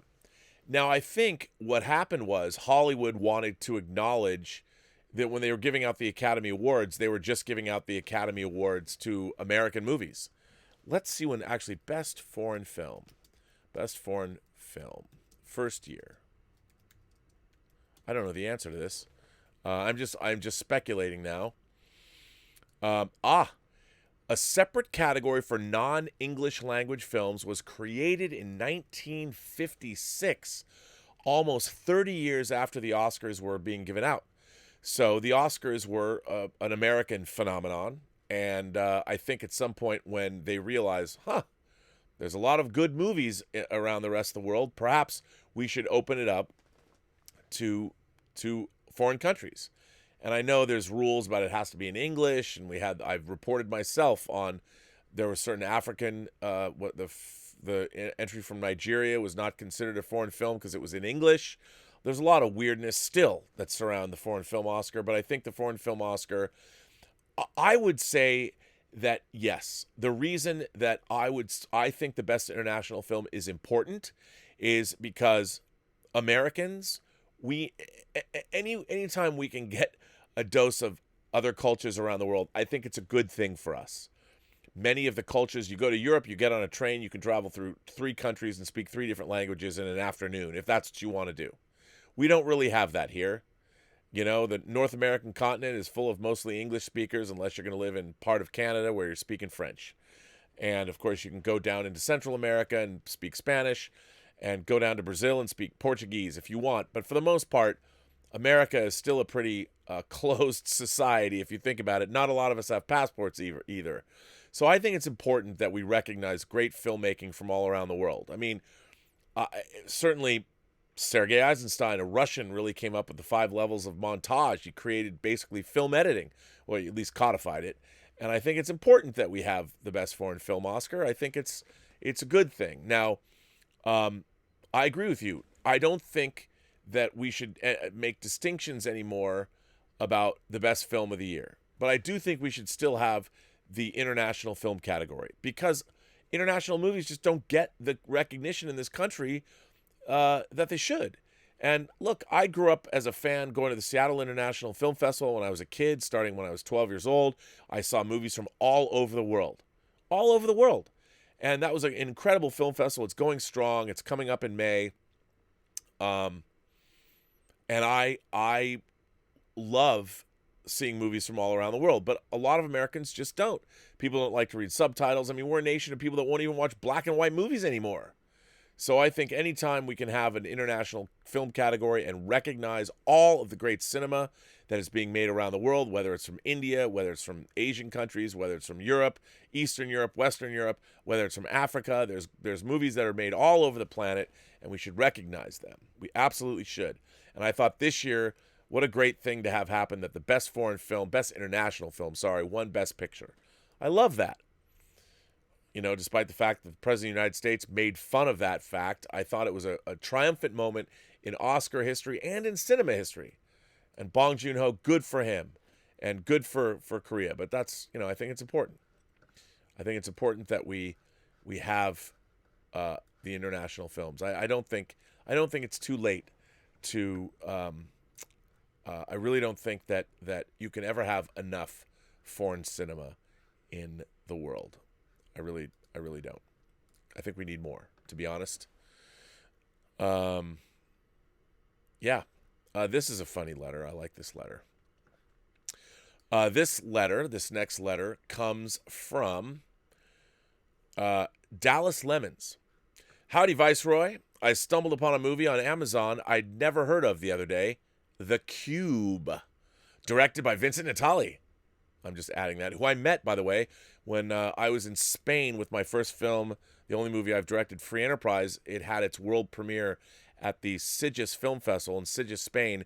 Vincent Natali also debuted Cube there. I actually met him. And it won the festival that year. I stumbled upon a movie on Amazon I'd never heard of the other day, The Cube. I welcome your thoughts on this film, and with it, I believe I found the perfect metaphor for our current issues with Star Trek and Star Wars.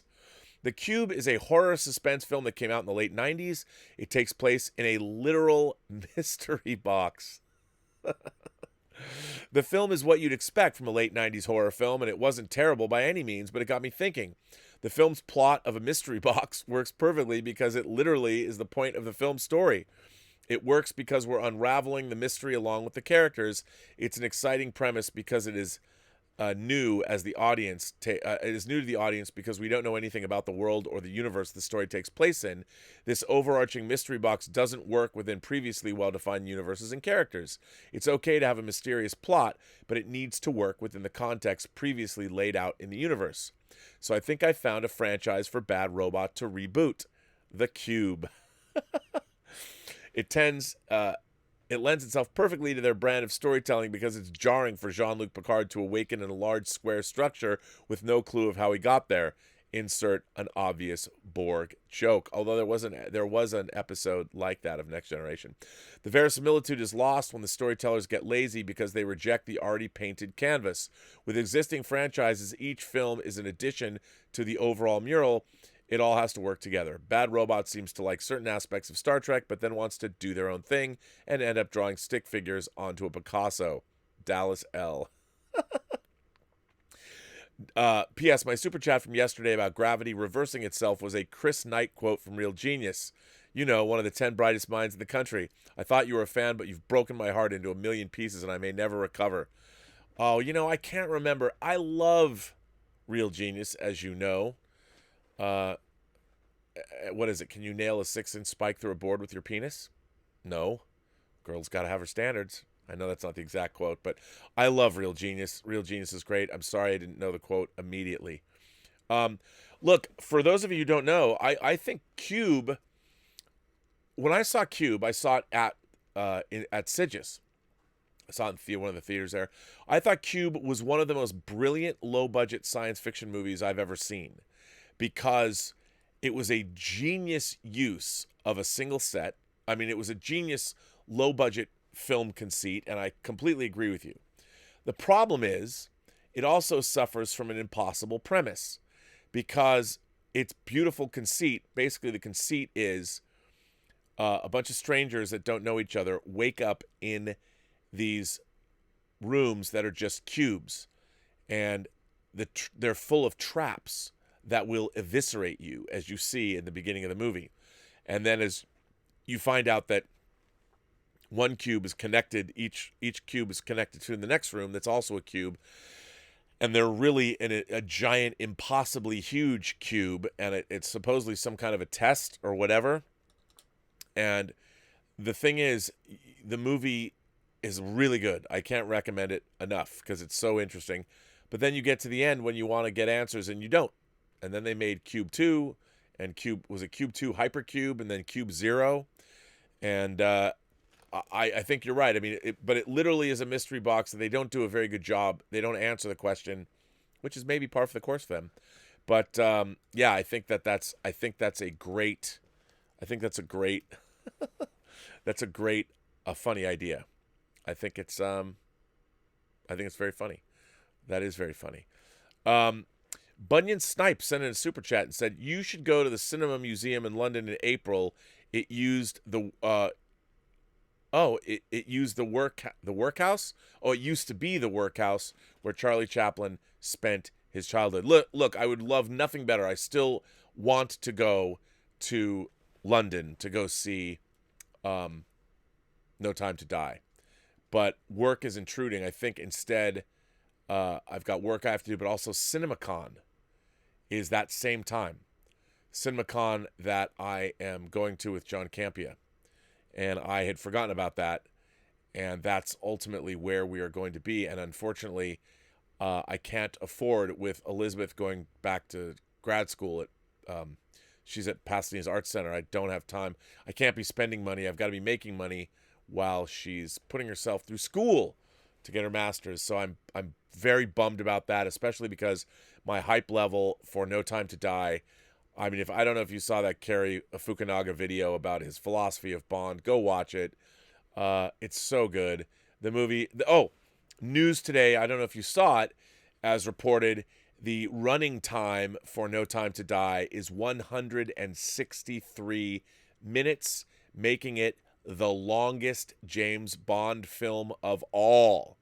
And if that doesn't get your private parts engorged with blood, I don't know what does. Because, man, how cool is that? Very excited. Also, it has been reported that the opening pre-title sequence, obviously ever since From Russia with Love, the James Bond films have had famously pre-title sequences that lead us into their opening songs. And hopefully Daniel Kleinman is providing the beautiful graphics over the opening, as he has done with every Bond film save one since 1995. He started with GoldenEye. He skipped Quantum of Solace and continued on with the franchise.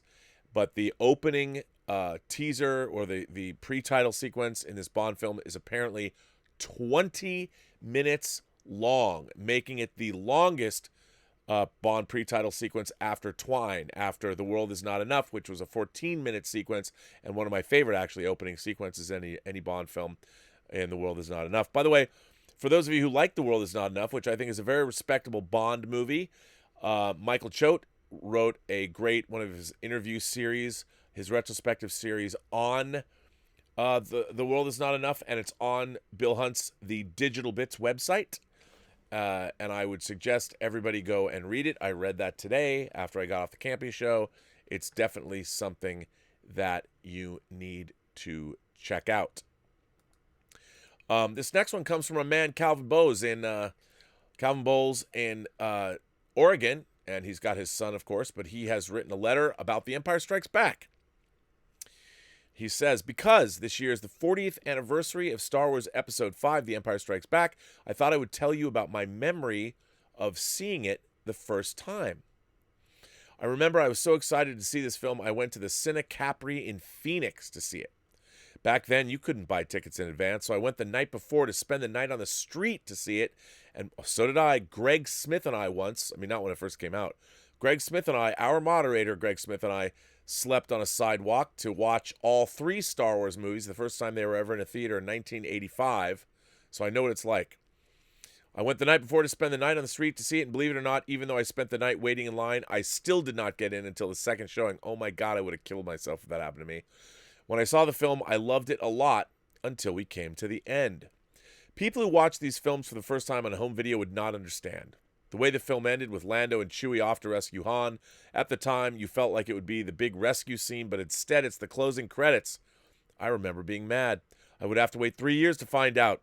Anyone seeing the film today can just pop in Episode 6, Return of the Jedi, to find out what we couldn't back then. Also, Vader saying, spoiler alert, I am your father, was presented ambiguously. For all we knew, it was a lie. Then we had to wait and see how all this turned out, and it made me mad. And who was the other that Yoda spoke of? I did end up seeing The Empire Strikes Back several times if I could find answers within the film, but alas, no answers were to be found. People today are used to cliffhangers in movies, but back then we weren't. It was only after seeing Star Wars Return of the Jedi and getting the answers to my questions that I could go back and watch this film and recognize the genius of it. Now Star Wars The Empire Strikes Back is my favorite Star Wars film. Tell us about your first time seeing Empire and how did you feel about it, how it ended, and were you thinking that the next scene would be rescuing Han instead of closing credits? And what did you think, who did you think the other was? I thought it would be about someone we never saw. Also, did you think back then Vader was lying about being Luke's daddy? That's what I thought. Calvin B. What a good question. I will tell you how I first saw The Empire Strikes Back.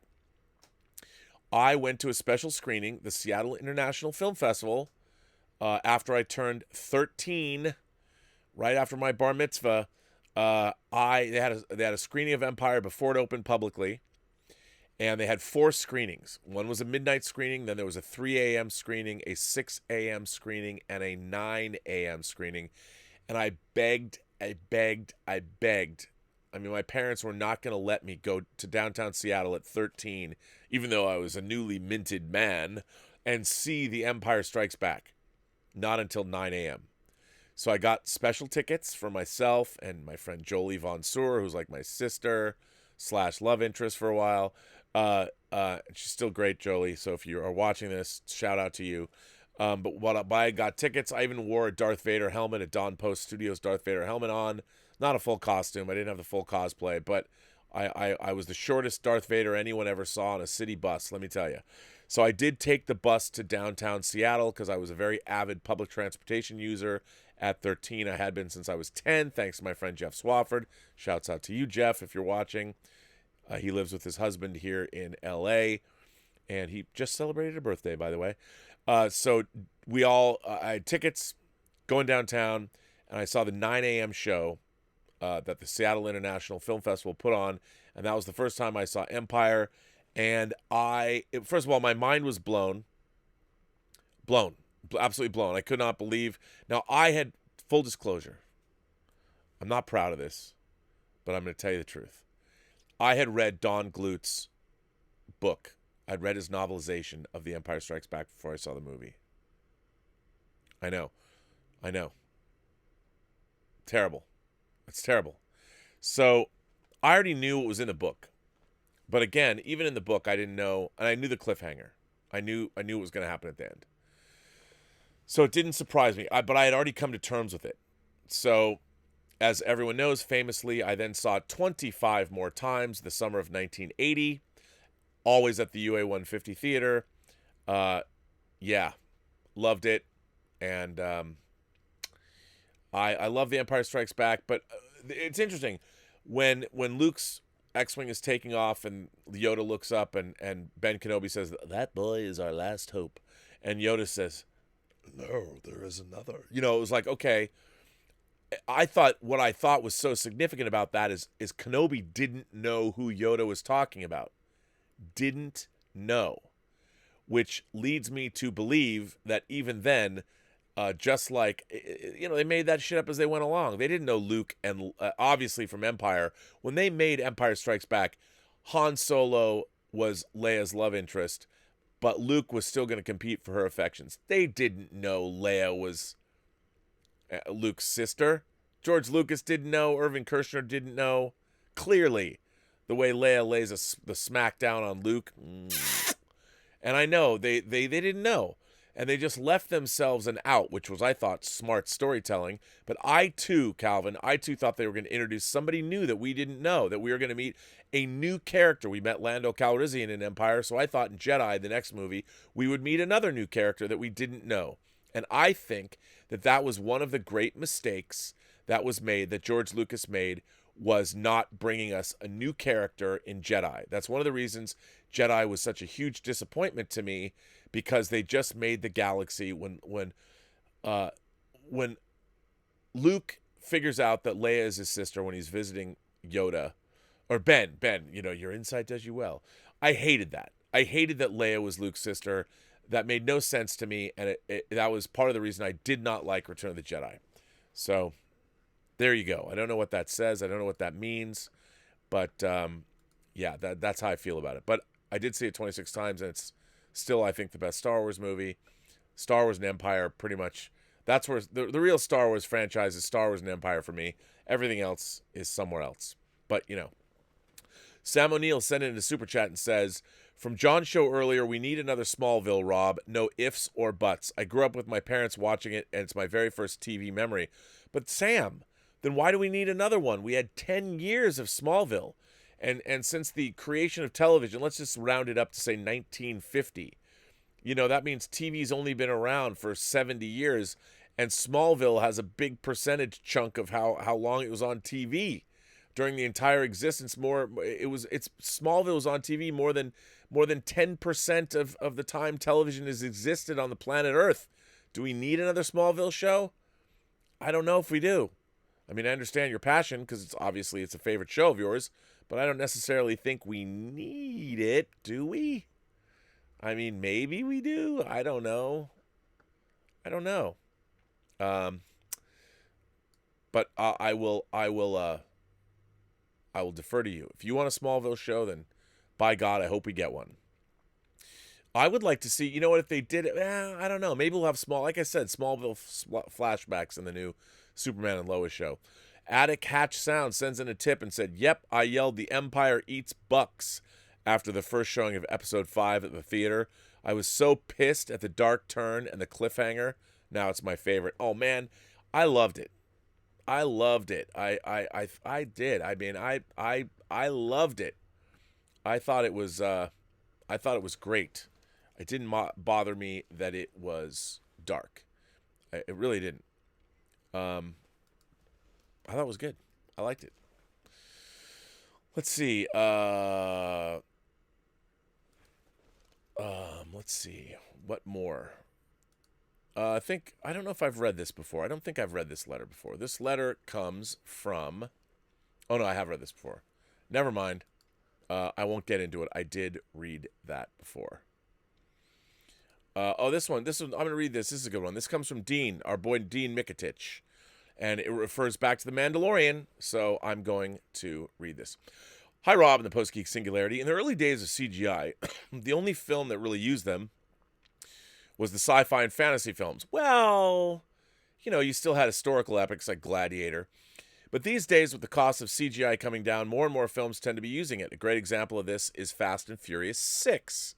The film opens up with the aftermath of the attack on the Kremlin in Russia, but this was actually filmed like in central London, but the background was digitally altered to make it look like Russia.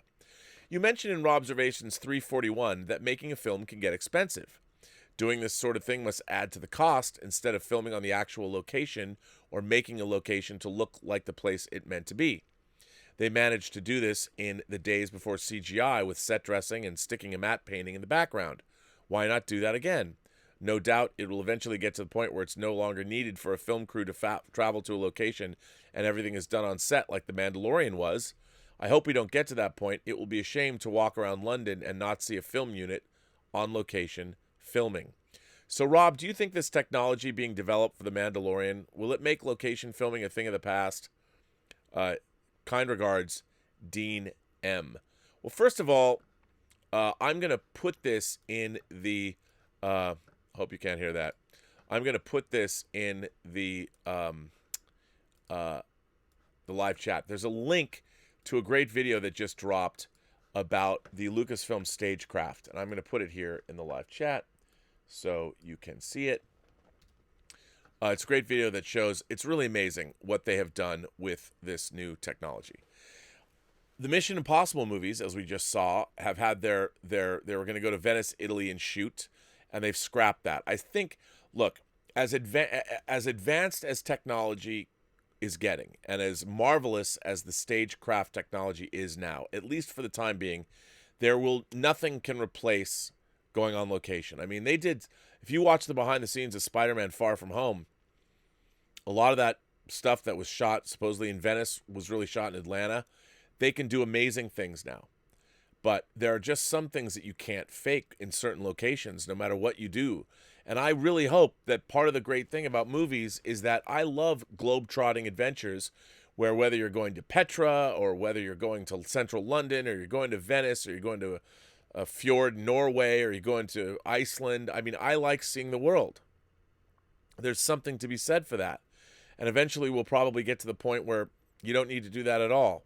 You know, you'll be able to digitally recreate things that are perfect. You LiDAR scan them or whatever, and they can recreate any location. And using that stagecraft technology that's only in its infant stages, they'll be able to recreate anything. But I agree with you. I and maybe call me a fuddy-duddy. You know, when we have virtual worlds and you can run around and they're indistinguishable from the reality, I get it. But you know what? It's not just. I want to be able to see. I hope I like seeing the rest of the world. I like being able to be shown places that I haven't traveled to in real life, you know? And I hope that never goes away. You know, I really do, because that would be a monumental bummer if that were the case. And I hope it never is. I really want to always be able to go to interesting, unique places on movie screens, and I never want that to go away. Well, anyway, ladies and gentlemen, I think the time has come. You know, as Lawrence Welk used to say, good night, sleep tight, pleasant dreams to you, right? Remember that? You guys are like, Lawrence Welk, what? Anyway, I'm going to bring this show to an end. Robservations, episode number 347. I want to thank my moderating staff, of course, beginning with the great Mike Bawden, mayor of Riverdale, Iowa, and of course Detective Jim Boyers. I want to thank him. I know he's retired, but it tickles me to no end that one of our moderators is a former police detective. I love that.